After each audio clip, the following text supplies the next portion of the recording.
Hello friends, welcome है आप सभी का हमारे YouTube channel my study class में। जैसा कि साथियों पटवारी की परीक्षा हो गई है और हम अलग अलग सब्जेक्ट से रिलेटेड यहाँ पे मॉडल आंसर आप लोगों के लिए अपलोड कर रहे हैं। ठीक है साथियों, अगर आपने जो है पिछला भी जितना भी मॉडल आंसर है आपने उनको नहीं देखा है तो आप हमारे चैनल में जा सकते हो। वहाँ पे आप जो है अलग अलग सब्जेक्ट का अलग अलग जो है वीडियो आप देख सकते हो मॉडल आंसर। तो आज का वीडियो है वो हिंदी और इंग्लिश का रहेगा। ठीक है साथियों, हिंदी और इंग्लिश का रहेगा इसमें मॉडल आंसर। तो चलिए वीडियो की शुरुआत करते हैं। अगर आप चैनल पर नए हो तो चैनल को सब्सक्राइब जरूर कीजिएगा, बेल आइकन जरूर दबाइएगा जिससे आपको आने वाली सभी वीडियो की अपडेट मिलती रहे। तो आज का पहला प्रश्न है, यानी कि हिंदी का जो पहला प्रश्न देखते हैं यहाँ पे। तो ज्ञा इन व्यंजनों का योग है, तो ज्ञा किन किन व्यंजनों से मिलकर बना हुआ है? तो इसका जो राइट आंसर है वो है ऑप्शन सी, जा प्लस इया, यानी कि अधजा प्लस इया, इससे जो है मिलकर जो है ज्ञा बना हुआ है। ठीक है साथियों, यहाँ पे ऑप्शन डी भी है तो इस पर कंफ्यूज ना होइएगा, ऑप्शन सी ही इसका राइट आंसर है। चलिए अगला प्रश्न देखते हैं। स्वागत में उपसर्ग है, तो स्वागत में कौन सा उपसर्ग है? सु। सु प्लस आगत बोला जाता है, स्वागत बनता है। ऑप्शन बी इसका राइट आंसर हो जाएगा। अगला प्रश्न है, बहुब्रीहि समास का उदाहरण है। इनमें से कौन सा जो बहुब्रीहि समास का उदाहरण है? तो वो है पीतांबर। पीला है अंबर जिसके, यानी कि पीले है वस्त्र जिसके, तो किसी और को संकेत करता है, इसलिए जो है बहुब्रीहि समास का उदाहरण ये पीतांबर हो जाएगा, ऑप्शन डी। अगला प्रश्न है, दही में लिंग है, यानी कि दही कौन से लिंग में? तो ये इसका जो राइट आंसर है वो है पुल्लिंग। दही क्या है? पुल्लिंग है। अगला प्रश्न है, जंगल की आग के लिए एक शब्द है, तो जंगल की आग को जो है क्या कहा जाता है? तो इसका जो राइट आंसर है वो है दावानल, ऑप्शन डी इसका राइट आंसर हो जाएगा। अगला प्रश्न देखते हैं, अक्षर का अर्थ नहीं है। इनमें से कौन सा जो है अक्षर का अर्थ नहीं है? तो इसका जो राइट आंसर है वो वंश। वंश जो है अक्षर का अर्थ नहीं है, यहां पे नहीं है पूछा गया था। अगला प्रश्न है, निम्न समूह में से एक पर्यायवाची शब्द नहीं है। तो साथियों इन चारों में जो है कंफ्यूजन है। ठीक है साथियों, क्योंकि जो है जलज, अंबुज, नीरज ये तीनों जो है कमल के पर्यायवाची शब्द है।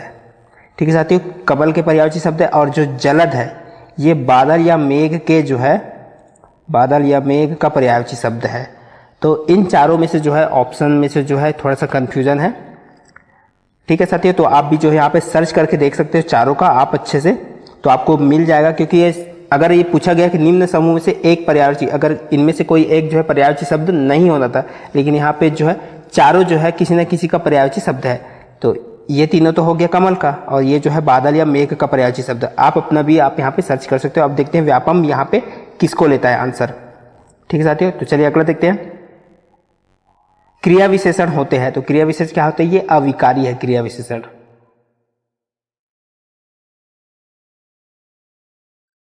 चलिए अगला प्रश्न देखते हैं, निरोग का संधि विच्छेद होगा, तो निरोग का संधि विच्छेद क्या होगा? नि धन रोग, ऑप्शन सी इसका राइट आंसर हो जाएगा। अगला है, स्वरों की संख्या कितनी है? तो स्वरों की संख्या कितनी है? ऑप्शन बी 11 है। आ इ ई उ ऋषि ए ओ औ तक। ठीक है साथियों, ओ औ तक ही रहेगा, ओ औ तक को ही जो है यहाँ पे पूर्ण स्वर माना जाता है और इनकी संख्या क्या है? 11 है। बाकी अम और आहा को जो है स्वर नहीं माना जाता, वो अयोग हुआ है। ठीक है साथियों, तो इस वजह से जो है मानक जो वर्णमाला है उनके हिसाब से जो है 11 स्वर है। तो यह हो गया हिंदी का। अब देखते हैं इंग्लिश का। तो इंग्लिश का साथियों यहाँ पे देख सकते हैं, अगर आप ग्रामर अच्छे से पढ़ते होगे तो आपको यहाँ पे समझ आएगा। यहाँ पे देखते हैं कि मुहावरा है गेट इन या इनटू समवन्स हियर, इसका मतलब क्या होगा? गेट इन या इनटू समवन्स हियर ये एक आइडियम्स है और इसका मीनिंग क्या होगा? तो इसका जो राइट आंसर है वो ऑप्शन ए, ये वाला जो है इसका राइट आंसर हो जाएगा। Continually annoy someone why always being near him asking question etc। ठीक है साथियों, तो ये इस आइडियम का जो है ये राइट आंसर हो जाएगा। इसका मतलब भी क्या होता है? ये इसका मतलब यह है कि किसी के पास रहकर जो है कोई जो है बार बार उनसे प्रश्न पूछकर उनको परेशान करता है, तो इस मुहावरे का जो है यही अर्थ हो जाएगा, यानी कि किसी से जो है बार बार प्रश्न पूछकर उनको जो है परेशान करना। अगला प्रश्न है, यहाँ पे जो है which of the following is not a synonym of apparel, जो यहाँ पे अपैरल का सिनोनिम्स इसमें से कौन सा नहीं है? ठीक है साथी, नहीं है पहचानना है। अपैरल इसका जो है समानार्थी कौन सा नहीं है? तो कौन सा नहीं है? ये ऑप्शन सी ऑब्वियस हो जाएगा, ये नहीं है। ऑप्शन सी इसका राइट आंसर हो जाएगा, क्योंकि ऑब्वियस मीन्स जो है जाहिर या स्पष्ट होता है। ठीक है साथियों, और अपैरल मीन्स क्या होता है? परिधान, वस्त्र, वेशभूषा, ये अपैरल का मीनिंग होता है, तो ये तीनों हो जाएंगे। ए, बी और डी ये अपैरल का सिनोनिम हो जाएगा। ऑब्वियस बस जो है क्या है, ये इसका मतलब होता है स्पष्ट या जाहिर। अगला प्रश्न है, the prime minister lives Khalistan 10 Downing street. तो अब यहाँ पे करेक्ट प्रीपोजिशन चूज करना है हमको, तो कौन सा आ जाएगा यहाँ पे, तो इसका जो राइट आंसर है वो है ऑप्शन बी, एट आ जाएगा। तो अगर आप इंग्लिश ग्रामर पढ़ते होगे तो आपको पता होगा कि किसी भी जगह जो है कोई एक प्लेस है, उस जगह का स्थान विशेष बताते हैं तो एट लगाया जाता है। तो 10 डाउनिंग स्ट्रीट यहाँ पे जो है ये प्राइम मिनिस्टर का आवास स्थल है, ऑफिशियल आवास स्थल है, ठीक है साथियों, जहाँ पे प्राइम मिनिस्टर रहते हैं। अब ये आपको कमेंट करके बताना है, ऑप्शन 20 का राइट आंसर हो जाएगा, ठीक है साथियों, यहाँ पे एट हो जाएगा। अगर आपको पता होगा या आप सर्च भी कर सकते हो तो आप जैसे कि जो है अमेरिका के जो अमेरिका में जो हेड होता है प्रेसिडेंट है, तो अमेरिका के प्रेसिडेंट कहाँ रहते हैं, उनका जो है ऑफिशियल जो हाउस होता है जहाँ पे इनको रखा जाए वो रहते हैं, उसको व्हाइट हाउस बोलते हैं, ठीक साथियों। उसी तरह ये किसी न किसी कंट्री के जो प्राइम मिनिस्टर है वो 10 डाउनिंग स्ट्रीट में रहते हैं, तो आपको वो सर्च करके कमेंट करके बताना है। चलिए अगला प्रश्न देखते हैं। तो यहाँ पे क्वेश्चन है, he says I am glad to be here this evening.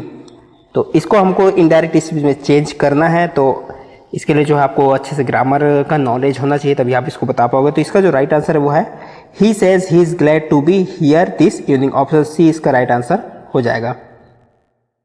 जब हम ग्रामर की क्लास लेंगे तो हम आपको इसको भी समझाएंगे। चलिए अगला प्रश्न देखते हैं। Our new Khalistan is printed on recycled paper. तो यहाँ पे हमको जो है अल्टरनेटिव कंप्लीट जो सेंटेंस यहाँ पे मिलाना है। तो स्टेशनरी स्टेशनरी यहाँ पे दिया गया है, स्टेशनरी स्टेशनरी, तो कौन सा जो है यहाँ पे राइट वाला स्टेशनरी वहाँ पर फिट होगा, ठीक है साथियों। यहाँ पे स्पेलिंग नहीं देखना है, स्पेलिंग के साथ साथ हमको क्या देखना है, यहाँ पे हमको करेक्ट जो वहाँ पे फिट होना चाहिए। तो इसका जो राइट आंसर हो जाएगा ऑप्शन बी इसका राइट आंसर हो जाएगा। इस स्टेशनरी का मतलब होता है लेखन सामग्री, ठीक साथियों। इस स्टेशनरी का मतलब क्या होता है, लेखन सामग्री होता है। और बाकी का आप जो है सर्च करके देख सकते हो। तो यहाँ पे फिट होगा लेखन सामग्री, क्योंकि यहाँ पे बोला गया हमारी जो नई लेखन सामग्री है वो रिसाइकल्ड कागज से बनी हुई है, यानी कि रिसाइकल्ड कागज में छपी है। तो ये इसका जो है राइट आंसर हो जाएगा। अगला है, अब यहाँ पे जो है क्वेश्चन है, his favourite toy is a रबड़ बॉल। तो यहाँ पे जो अंडरलाइन है, यहाँ पे अंडरलाइन में क्या है, टॉय, इसको बताना है कि कौन सा जेंडर है। तो टॉय कौन सा जेंडर है, वो है न्यूटर जेंडर है, ऑप्शन डी इसका राइट आंसर हो जाएगा। अगला प्रश्न है, तो यहाँ पे जो है पैसिव फॉर्म चूज करता है, there was somebody following us. तो इसका हमको पैसिव फॉर्म जो है यहाँ पे देखना है, तो कौन सा यहाँ पे, तो इसका जो राइट आंसर हो जाएगा वी आर बीइंग फॉलोड, ये इसका जो है राइट आंसर हो जाएगा। अगला है, the plural form of calf. तो काल्फ का यहाँ पे प्लूरल फॉर्म यानी कि बहुवचन देखना है, तो काल्फ का बहुवचन क्या हो जाएगा, काल्स, ऑप्शन सी इसका राइट आंसर हो जाएगा। अगला प्रश्न देखते हैं। अब यहाँ पे जो है इस जो सेंटेंस दिया गया है उसको हमको कंप्लीट करना है। I know a lot of people, most of them are Khalistan students. तो यहाँ पे जो खालिस्तान में क्या आएगा, तो द स्टूडेंट दिया गया, student, some student, none of the above. तो इनमें से इसका जो राइट आंसर हो जाएगा वो है नन ऑफ द अबव। यहाँ पे कुछ भी नहीं आएगा। यहाँ पे बोला गया कि मैं जो है बहुत सारे लोगों को जानता हूँ जिनमें से अधिकांश क्या है, स्टूडेंट्स है। तो यहाँ पे कोई भी नहीं आएगा, कोई भी आर्टिकल वगैरह या कुछ भी नहीं आएगा, ठीक है साथियों। तो इसका जो राइट आंसर है most of them are student, direct student हो जाएगा, नन ऑफ द अबव। अगला प्रश्न है, claustrophobia is one word substitute for. तो क्लास्ट्रोफोबिया एक बीमारी है, और ये किस टाइप की बीमारी है, इसका ऑप्शन में दिया गया है, ठीक है साथियों। तो ये किस टाइप की बीमारी है, ऑप्शन ए इसका राइट आंसर हो जाएगा, फियर ऑफ नैरो और इनक्लोज्ड स्पेसेस, यानी कि एक डर की बीमारी है। और कैसे जगह की डर की बीमारी है, सीमित जगह और बंद जगह वाले स्थान जो होता है वहां पर की ये डर की बीमारी है, ठीक है साथियों। किसी किसी को जो है ये प्रॉब्लम होती है जिनको बंद जगह से डर लगता है, बंद या सीमित जगह जो रहता है ना, नैरो स्पेस, तो वहां पर इनको जो है एक प्रकार का डर होता है। तो यही जो है क्लास्ट्रोफोबिया बीमारी में होता है। तो ये था साथियों हमारा जो है आज का वीडियो, जिसमें हम हिंदी और इंग्लिश का जो है यहाँ पे मॉडल आंसर आपको बताए हैं। तो साथियों वीडियो कैसा लगा आप कमेंट करके बता सकते हो। वीडियो पसंद आया तो लाइक जरूर करना, चैनल पर नया हो तो सब्सक्राइब जरूर कीजिएगा साथियों। तो मिलते हैं हम इसी तरह और अगले वीडियो के साथ। आज के वीडियो को देखने के लिए बहुत बहुत धन्यवाद।